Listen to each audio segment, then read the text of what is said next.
ఈరోజు చాలా మంది మేము కూడా అపోస్తులమని బయలుదేరుతున్నారు. అపోస్తులుడు అనడానికి ఒక అర్హత ఉంది. అపోస్తుల కార్యం 1:21 నుంచి చదువుదాం. కాబట్టి యోహాను బాప్తిసం ఇచ్చినది మొదలుకొని ప్రభువైన యేసు మన యొద్ద నుండి పరమునకు చేర్చుకొనబడిన దినము వరకు ఆయన మన మధ్య సంచరించుచుండిన కాలమంతయు మనతో కలిసి ఉన్న వీరిలో ఒకడు మనతో కూడా ఆయన పునరుద్ధానమును గురించి సాక్షి ఉండుట ఆవశ్యకమని చెప్పాను. చెప్తున్నాడు, అపోస్తులుడు అవ్వాలంటే, అపోస్తులుడుగా మనలో ఒకటిగా ఎంచబడాలంటే అర్హత ఏంటి? ఇదిగో యేసు బాప్తిసం తీసుకున్న మొదలుకొని ఆయన పరమునకు మరణించి సమాధి చేయబడి తిరిగి పరలోకానికి ఆరోహణమయ్యాడు. 40 దినాలు 500కు పైగా మందికి కనిపించి వెళ్ళాడు కదా.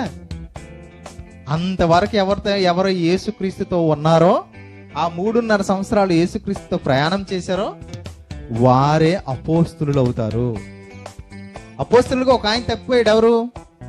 ఆ ఇస్కరియోతు యోధ తప్పిపోయాడు. అందుకోసం ఇదిగో దానికి అర్హత, అపోస్తులత్వం పొందడానికి అర్హత. 25వ వచనం చూడండి ఒకసారి.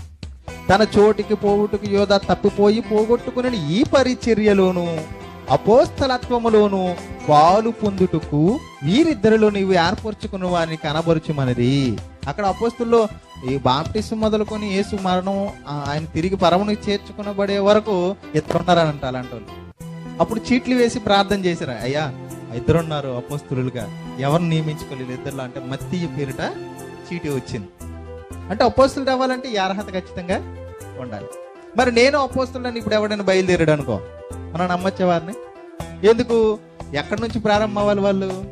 యేసుక్రీస్తు బాప్టిజం తీసుకున్న మొదలుకొని యేసుక్రీస్తు పరమునకు చేర్చుకొనబడిన దినం వరకు యేసుతో పాటు ఉండాలి. ఇప్పుడు ఉన్నారా ఉన్నవారు? మరి లేకపోతే నువ్వు ఎలా అపోస్తులుడు అయ్యావు?